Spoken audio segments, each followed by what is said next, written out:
Graças e paz, irmãos. Graças e paz, irmãos que estão nos assistindo de casa. Pedir os irmãos para abrir as Bíblias no livro, na carta de Paulo aos Gálatas, capítulo 2, no verso 20.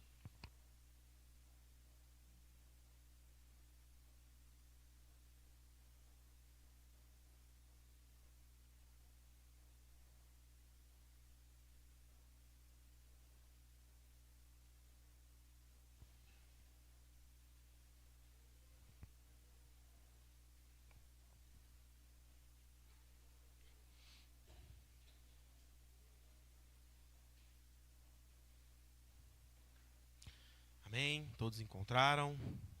Os que não encontraram, está aqui nas televisões aqui.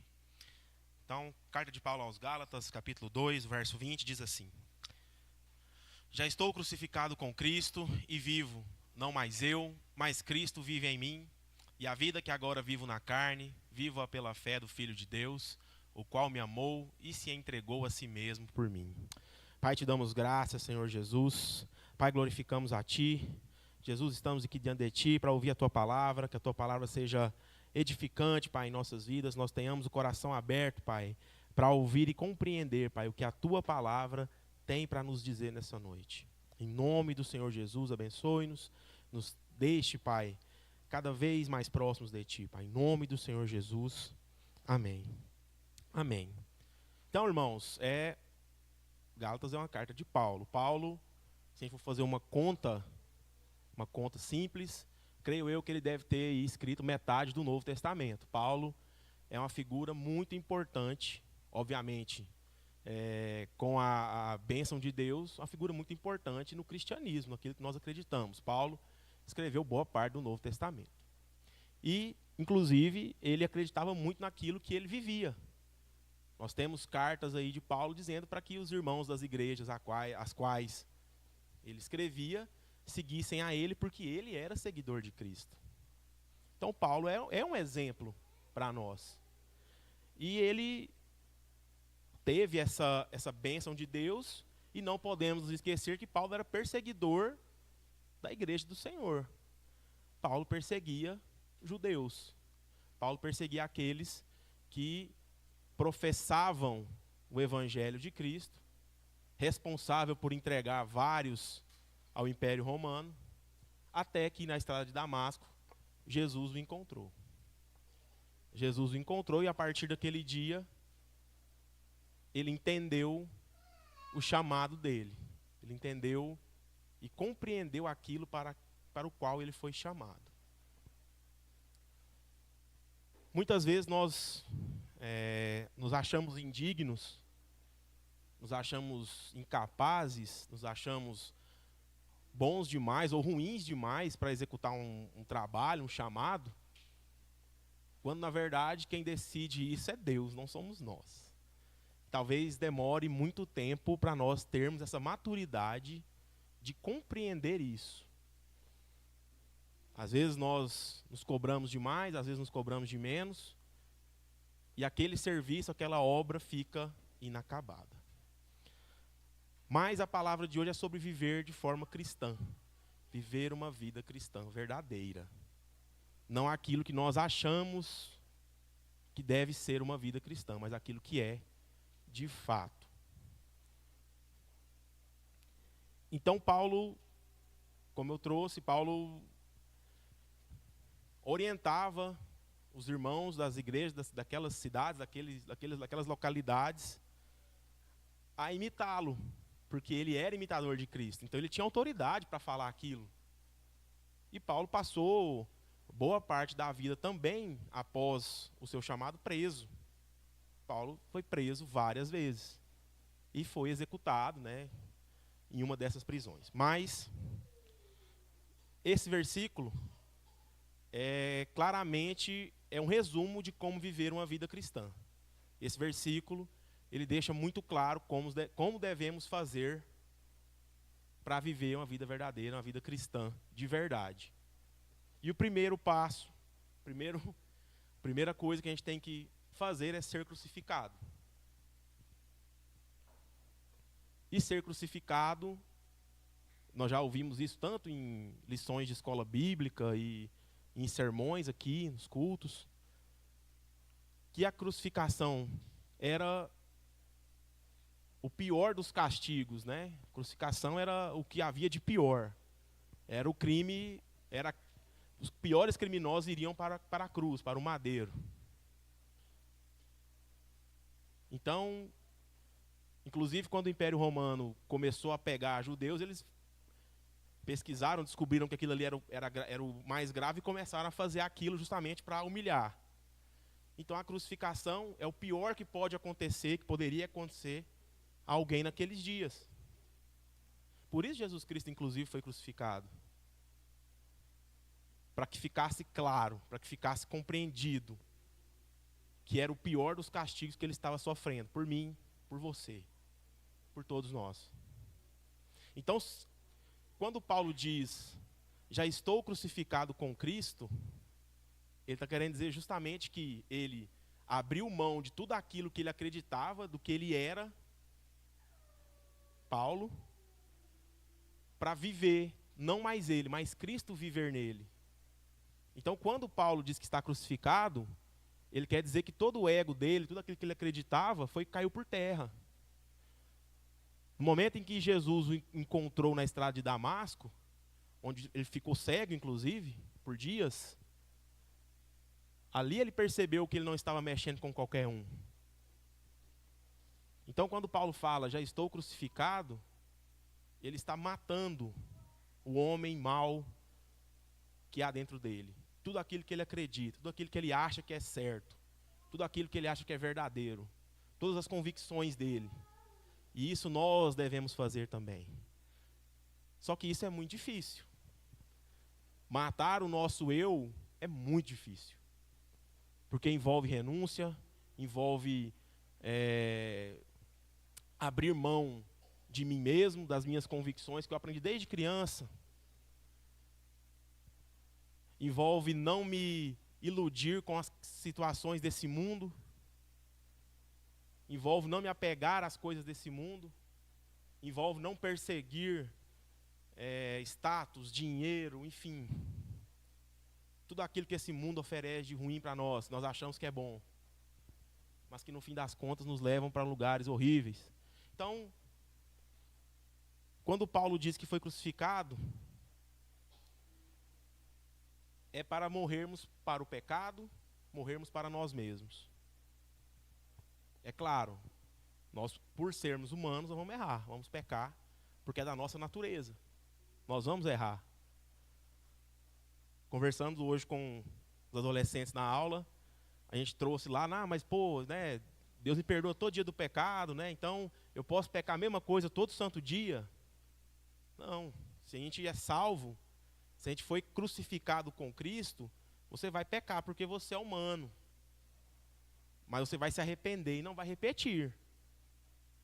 Aqueles que são salvos vivem dessa forma. Erram, óbvio que são humanos, mas não é proposital, não vai lá deliberadamente e erra propositalmente, sabendo, acreditando que no fim do dia vai bater o joelho na cama, no chão, vai pedir perdão e está tudo zerado. Então essa crucificação nossa envolve matar aquilo que nós somos. Se a gente está crucificado com Cristo, a gente vai passar por situações ruins aqui.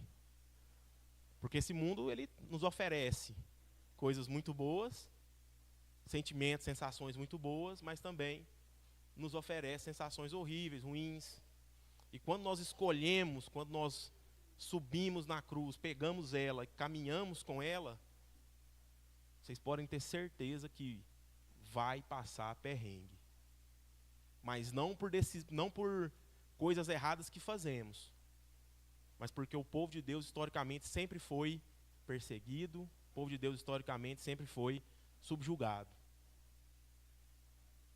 Embora essa perseguição também foi por falha dele, do povo de Deus, historicamente também, mas nós, quando nos escolhemos ser crucificados, a gente entende, sofre com alegria, por incrível que pareça. A gente paga o preço, mas sabendo que o que nos espera é a vida eterna. A gente paga um preço aqui, sabendo que há uma vida eterna a receber pela graça de Jesus Cristo, que morreu na cruz por nós. Então, quando nós estamos crucificados com Cristo, a lei não nos condena. E Paulo diz isso, né? No versículo anterior, Paulo diz que Cristo cumpriu a lei com o seu corpo.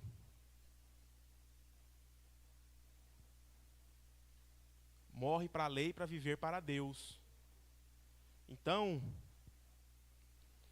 se eu digo que Cristo vive em mim, que é a segunda parte desse versículo, do verso 20, eu já estou crucificado com Cristo e vivo, não mais eu, mas Cristo vive em mim. Então, se Cristo vive em mim, eu não tenho mais o direito de colocá-lo como uma possibilidade ou como um coadjuvante. E sempre que eu tento fazer isto, sempre que eu coloco Jesus como coadjuvante na minha vida, não no centro, como protagonista, aí a coisa desanda sempre.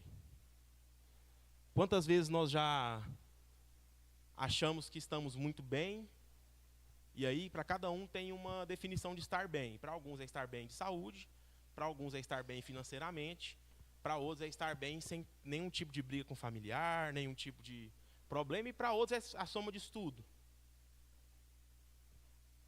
Nós às vezes estamos bem, mas a gente às vezes erra porque acha que somos muito donos da nossa vida e afastamos Jesus, nos afastamos. Nos afastamos das atividades da igreja, nos afastamos dos cultos, nos afastamos dos eventos. E aí quando vem um problema, a gente não sabe como agir. Porque a gente acha que a gente consegue resolver. Porque nós somos bons demais, a gente tá bem, né? Tá com dinheiro na conta, tá saudável, não tá brigando com ninguém. Quando começam os problemas, a gente fica perdido. Porque nós esquecemos Jesus pelo caminho, entendendo, achando que ele é alguém que se deixa pelo caminho. Não é. Paulo diz, mas Cristo vive em mim.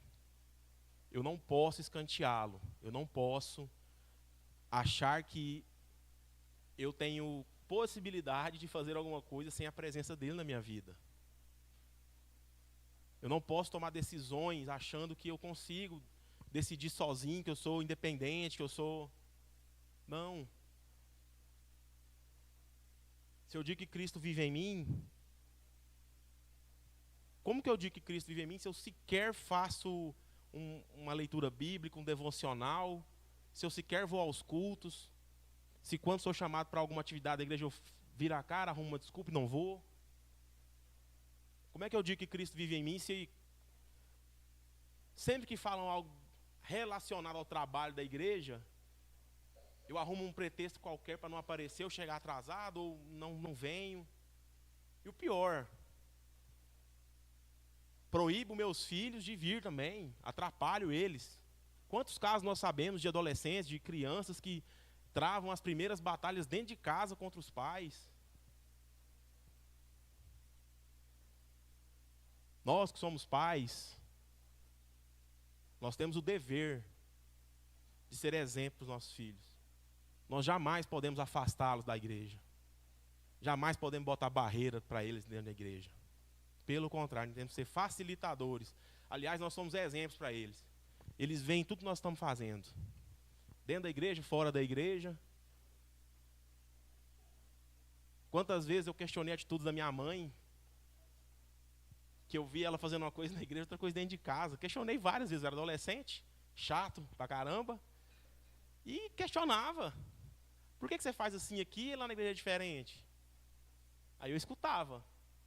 Muitas vezes não era que eu esperava ouvir, mas nós, como que somos pais, tios, avós, sei lá, irmãos mais velhos, nós temos que ser exemplo. Se eu não quero ver meu filho no mundo, eu não posso ter atitude de pessoa mundana. Se eu não quero meu filho ímpio, eu não posso ter atitude de ímpio. E muitas vezes nós afastamos eles da igreja. Primeiro com o nosso comportamento. e depois com outras questões. E aí cada um que faça a sua análise aí por dentro de si. Avaliem o que nós estamos fazendo. Então, Cristo, quando está em nós, pelo Espírito Santo, quando Ele habita em nós, a gente gera fruto. É impossível Cristo ser o centro da vida de uma pessoa e ela não gerar fruto com isso.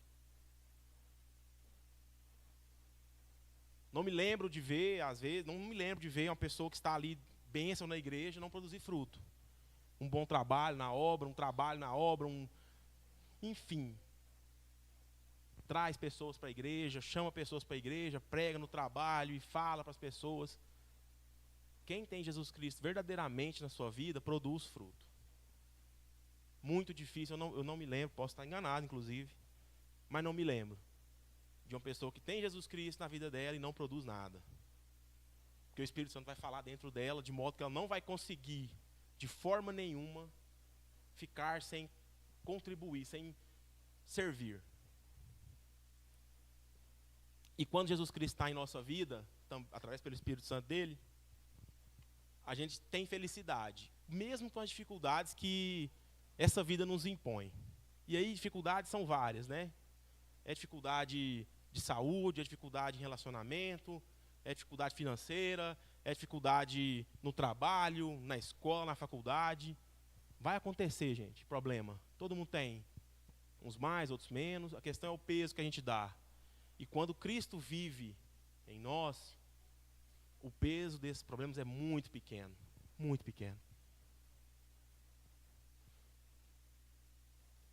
Então, a vida cristã em que nós não somos crucificados não existe.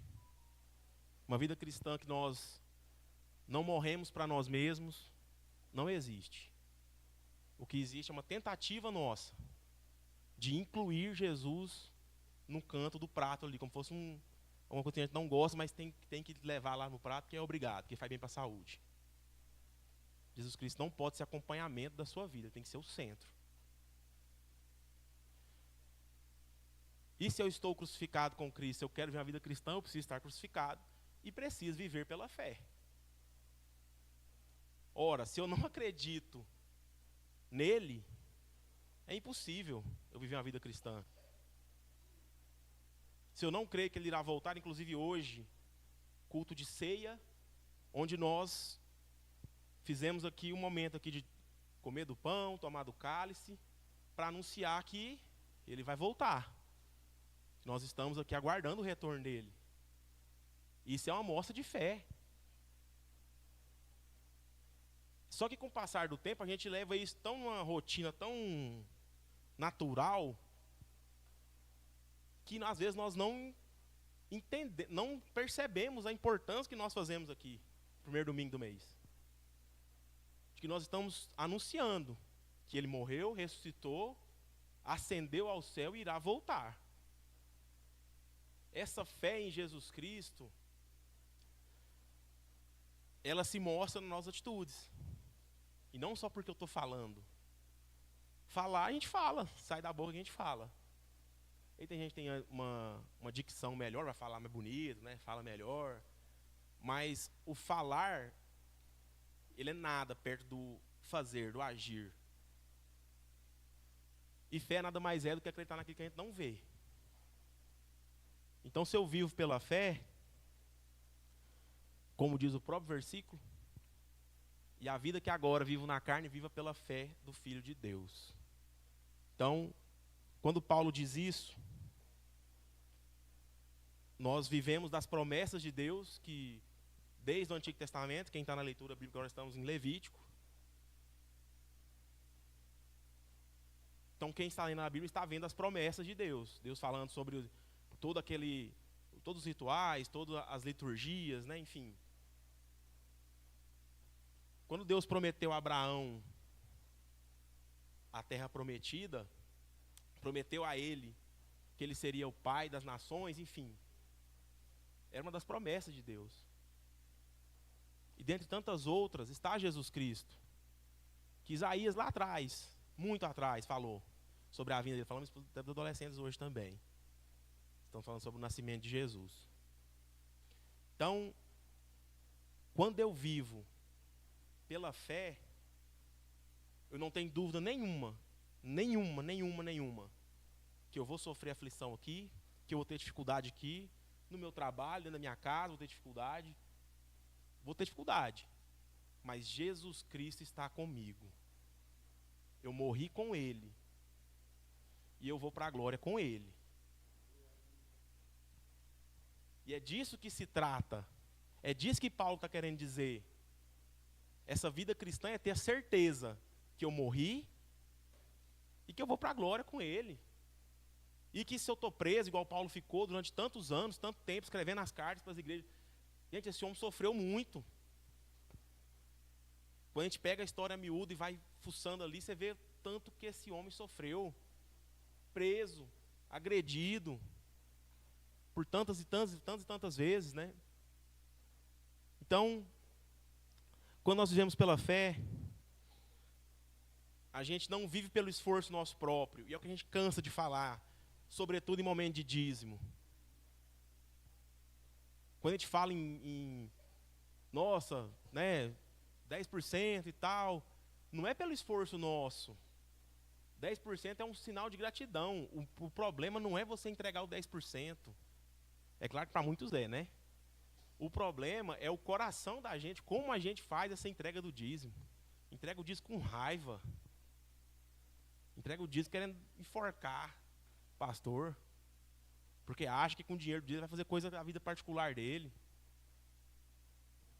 Então, quando eu vivo pela fé, eu não vivo mais pela minha força própria. É a mesma situação do dízimo. Eu entrego o dízimo não é porque eu sou bom, não. É porque eu sou grato a Deus, porque Ele me dá a possibilidade de ter um trabalho. De poder sustentar minha família dentro da minha casa. Trazer os mantimentos para dentro de casa. E o sentimento tem que ser de gratidão. E não apenas de um compromisso simples, não. Tem que ser grato. Então, quando eu vivo pela fé, eu entendo que não é pelo meu esforço. A vida cristã é isso. Né? Então, é o poder do Espírito que faz com que nós entendamos essa fé. E que nós vivenciamos essa fé. Então, essa vida cristã que envolve ser crucificado, que envolve viver pela fé, é viver por aquele que se entregou por mim e morreu por mim. Que é a última parte do versículo. E a vida que agora vivo na carne, viva pela fé do Filho de Deus, o qual me amou e se entregou a si mesmo por mim. Quantas e quantas vezes falamos aqui dos momentos finais humanos, né, de Jesus, né, momentos dele finais, no Getsêmani, na ceia, na Santa Ceia, no Getsêmani, no Sinédrio, todas as humilhações, e que também a gente deixa passar batido com o passar dos dias, em que a gente não tem condições, a gente não consegue ficar aqui, que seja 1h30 de prazo de pé. Estou dizendo daqueles que são mais jovens, né, óbvio. Mas a gente não consegue ficar aqui 1h30 de pé sem arregar. Jesus Cristo ficou durante horas sendo humilhado. No começo, uma pressão intensa a ponto de suar sangue. Pedindo a Deus, no momento ali de carne, pedindo para afastar o cálice. Depois, quando foi preso, sendo humilhado, cuspido, questionado, provocado o tempo todo. Condenado, teve a pena trocada por um bandido. O povo escolheu o bandido e Jesus foi para a cruz. Só que a gente não percebe isso. Talvez quando a gente assiste Paixão de Cristo, né, já vimos várias vezes, né, aí às vezes dá uma pontinha de remorso ali, de tristeza, que a gente não dá valor, né. E a Paixão de Cristo é um filme que que mais se aproxima daquilo que Jesus Cristo passou, mas não é aquilo ainda. Foi pior. Porque a gente não aguenta ouvir uma verdade do pastor, que na verdade só quer nosso bem, só quer alertar. E a gente não consegue ouvir uma verdade, que a gente já fica todo magoado. Mas Jesus Cristo morreu por nós. Foi lá, morreu, nos amou, se entregou e morreu. Então, essa vida cristã ela envolve amar a Jesus, porque Ele nos amou primeiro. E eu só consigo amar Jesus, só amo Ele, eu só consigo mostrar que eu amo Ele quando eu sigo os caminhos dEle. Quando eu pego o chamado que eu recebi dEle, do dom de Deus que me deu, e executo o chamado. Quando eu não permito que as minhas supostas dificuldades aqui interrompam esse chamado. Eu demonstro amor a Jesus quando eu vivo verdadeiramente uma vida cristã. Então, quando eu vivo a vida cristã, a gente entende as dificuldades, a gente entende tudo, a gente sabe, passa por cima. Mas a gente chega quarta-feira aqui, que eu sempre falo para o pastor João que é um culto, é um oásis no deserto, né? Pelejando, trabalho, aquela coisa. Como eu sinto falta do culto quarta-feira quando eu viajo a trabalho e não venho. E geralmente quando eu vou é para fazenda que a internet não é tão boa, então a gente não consegue assistir, trava toda hora, cai, não tem sinal de celular. Então quando eu vivo uma vida cristã, eu renuncio tudo. Renuncio o que eu sou, renuncio o que eu acredito, o que eu aprendi desde sempre. Eu vivo pela fé de Jesus Cristo, aquele que me amou, e amo Ele. E amo muito Ele. E me arrependo de tudo aquilo que eu já fiz, falei, agi. E aí sim, eu passo a ser uma nova criatura. E aí sim eu passo a ver uma vida cristã verdadeira. Não aquilo que eu acho que é, mas aquilo que Jesus Cristo definiu para mim. Então, irmãos, a mensagem é essa. Viva uma vida cristã verdadeira. Acredite, creia em Jesus Cristo. Seja crucificado com Ele, carregue sua cruz, cumpra seu chamado. Mas acima de tudo, ame-o. Porque amando a Jesus Cristo, tudo isso fica muito mais fácil. Amém? Pai, te dou graças, Senhor Jesus. Pai, glorifico a Ti, Pai. Jesus Cristo, diante de Ti, Pai, colocamos Teu povo que ouviu a Tua palavra sobre como viver, Pai, uma vida cristã. Uma vida que foi, Pai, abençoada por Ti, Jesus. Que o Senhor morreu por nós. O Senhor se colocou, Pai, à disposição daqueles que Te perseguiram tanto, Pai, e Te mataram. Mas o Senhor ressuscitou e vive, Pai, a vida eterna, que é para onde nós queremos ir, Jesus. Em nome do Senhor Jesus, abençoe-nos, Pai, em nome de Jesus. Amém. Amém. Coração silenciosa. Estamos encerrados. Que Deus abençoe.